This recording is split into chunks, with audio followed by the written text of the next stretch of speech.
Sabi nila, masarap magkaroon ng best friend.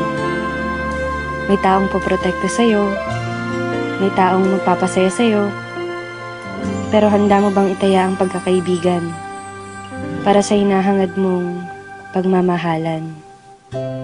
Nooy umibig na ako, subalit nasaktan. Ako si Princess. Grade school pa lang ako, palagi ko ng kaklase si Ivan.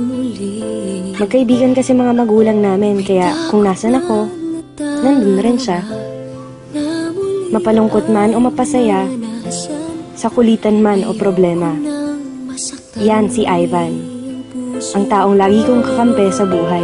Ngunit nang ikaw ay makilala, biglang napago ang nadarama. Para sa'yo, ako'y ibig pang muli. Dahil sa'yo, ako'y ibig ng muli. Ang aking puso'y pag-ingatan mo.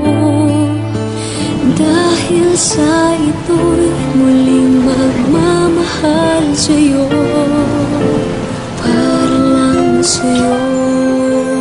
Isang araw,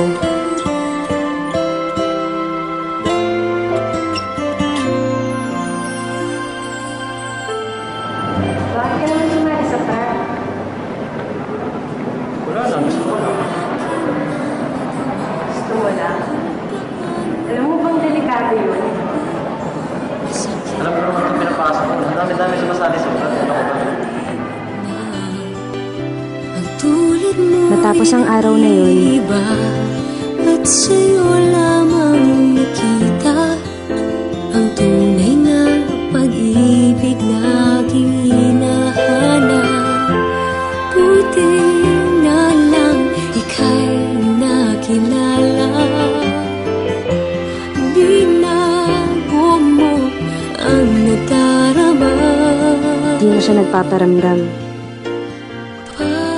Di na siya nagte-text. Di ko na rin siya nakikita sa school.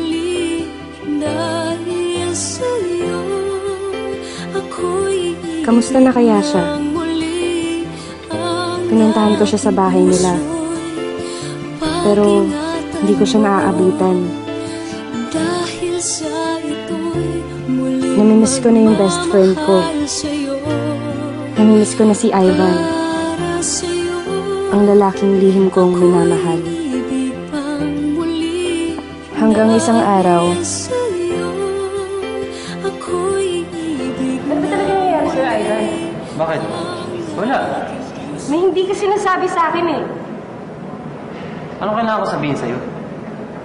Ba't di ka na pumapasok? Ba't di ka na nagpaparamdam sa akin? Ba't di ka nagre-reply sa mga text ko, Ivan? Ivan! Ano ba talaga nangyayari sa'yo? Ba't ka ba nakangirap sa buhay ko? Ano ba kita?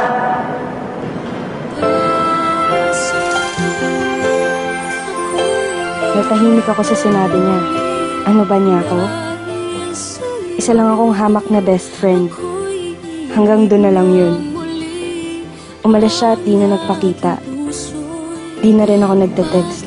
Di na rin ako pumupunta sa kanila. Makalipas ang 2 linggo, may natanggap akong balita. Nasa ospital daw si Ivan. Malubha ang lagay. Para lang sa'yo,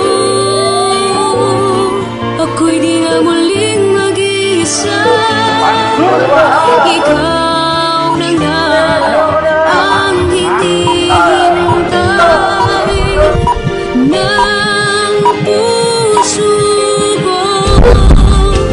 Para sa'yo, ako'y ang muli. Dahil sa'yo, ako'y ibig na muli. Ang aking puso'y pag-ingatan mo.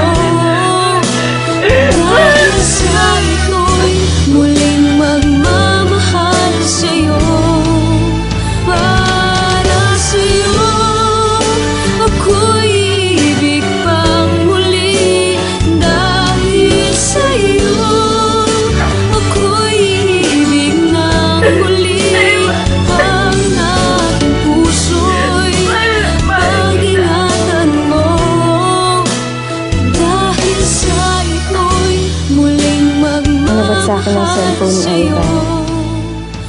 Pare, huwag niyong papakilaban ng best friend ko. Ginawa ko naman ang sinabi niyo, di ba? Nalayan ko na siya.